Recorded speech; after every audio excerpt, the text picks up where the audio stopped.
Hey guys, welcome to a weekly question video. If you want to leave us a question, details on how to do that is down below, as well as links to support the channel.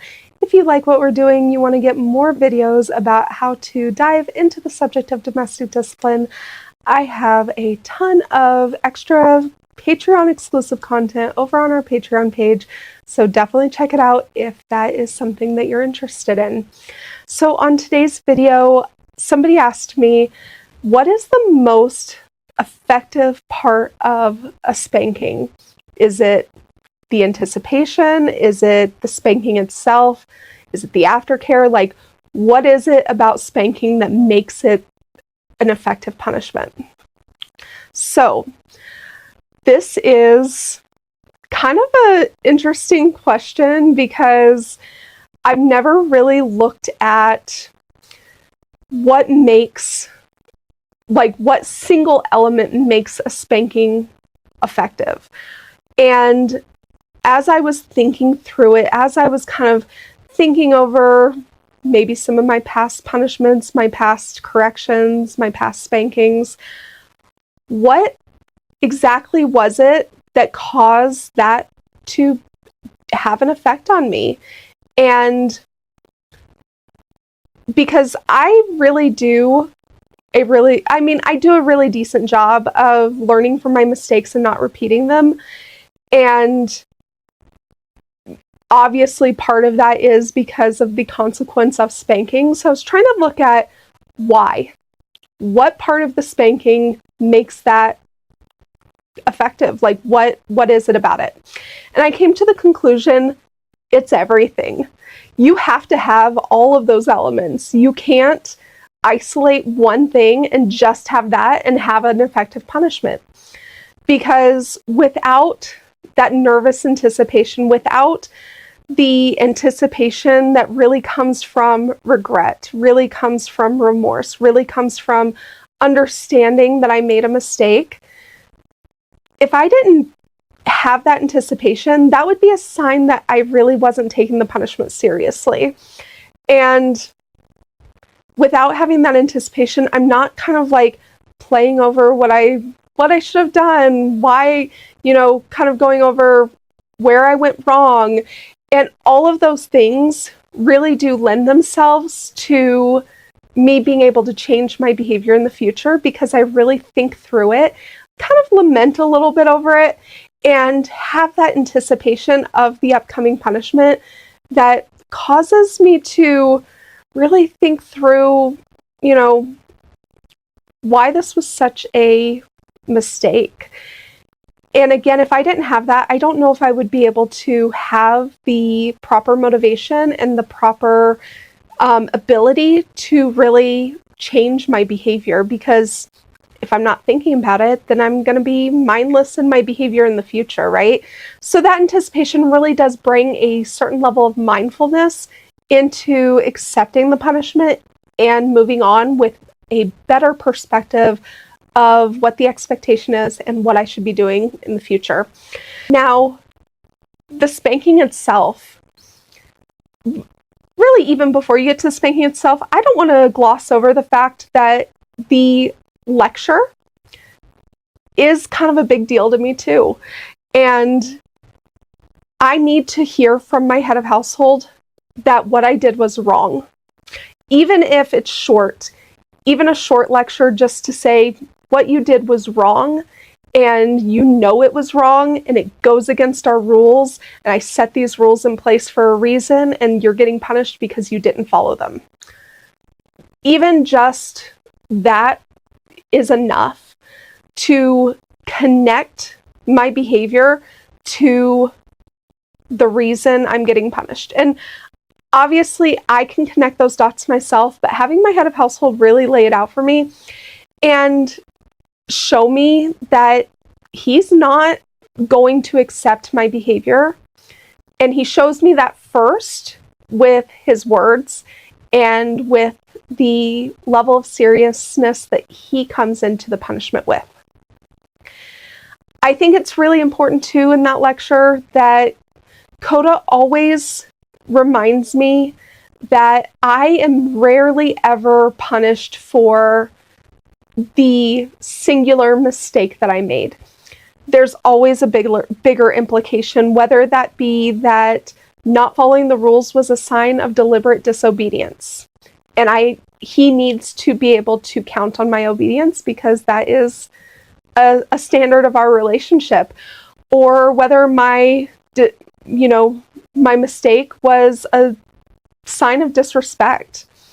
He needs to tell me that when you did this, it was disrespectful to me, and you're being punished because you cannot disrespect me. There's always an underlying standard that was violated. Yes, the action is also being punished, but the standard needs to be connected to a standard, so I can see how that mistake, how that action, how that really does affect our overall relationship, because the weight of that helps me to understand the seriousness, the gravity, and it helps me accept the punishment. Obviously, the physical aspect of punishment is super important, because we have gone through having punishments that are way too light. We have gone through having different levels of punishments and having this and that. And I will say that only recently, when we have started to approach punishments with a serious level of severity, have I really been able to take them seriously and take them to really be deterrents of, making a mistake in the future. Because that physical aspect of the punishment is not something that I want to endure. It's not something that I want to go through. And so by having the punishment be a very serious and very severe consequence physically, that makes it a deterrent all in and of itself, and that makes it effective, because it really does help me think twice before my actions may get me in trouble in the future. It really does help motivate me to watch how I speak to Coda, watch how I respond. And so the physical aspect cannot be, you can't let that part go. You really do have to have that, but in conjunction with everything else. And then the aftercare. Aftercare is so important, because it's what reconnects you as a couple. Obviously, I've gone through the lamenting of my mistake. I've gone through playing it over and over in my mind and regretting my behavior, nervously anticipating the physical part that I'm going to have to go through. I've heard my head of household and how, detrimental my mistake was to our relationship, how disappointed he is in me. And all of that feels really heavy, and it feels really, it weighs on you as a taken in hand. It weighs on me, where I'm feeling pretty awful before we get to the physical aspect of the spanking, and then I accept the spanking. I accept all of the physical pain and sensation that the punishment has to offer as a way to, learn from my mistake, as a way to motivate me to not make that mistake in the future. And that causes a lot of emotional processing that happens very quickly. And so aftercare really is to say, you are forgiven. You are made right in our relationship. You don't have to carry the weight of this mistake anymore.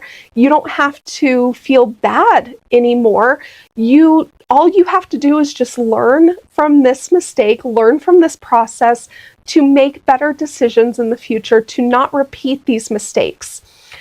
And it's a way for Coda to re-emphasize his love and care for me. And it's a way for me to apologize and shed that last bit of heaviness on my heart, where I can just apologize. I can hear the words that I am forgiven. I can feel the embrace of his hug. I can cry and get all of those emotions out of me. I can just feel the warmth of reconciliation. And so you can't skip that part, because if I went straight from the physical aspect of receiving a spanking to I don't have any type of connection to my head of household at all, that would create division. That would create, you know, a disconnection. And that is not what domestic discipline is about. Domestic discipline is here to create connection. It's to create closeness as a couple. And you can't do that if you are just acting as a disciplinarian solely. And so, as you can see, you really do have to have every element of the punishment process in place in order for it to work together to be effective. Not everyone is going to be able to hit every mark perfectly for every punishment, but you really do need to try to hit all of these marks as best you can so that you can have successful outcomes in your punishment processes, because that's really what it's all about. Why even do a punishment if you're not aiming for success, right? And so I hope that gave you something to think about. I hope you liked that. Let me know down below what you thought. I really do love hearing from you guys, and we will talk to you next time.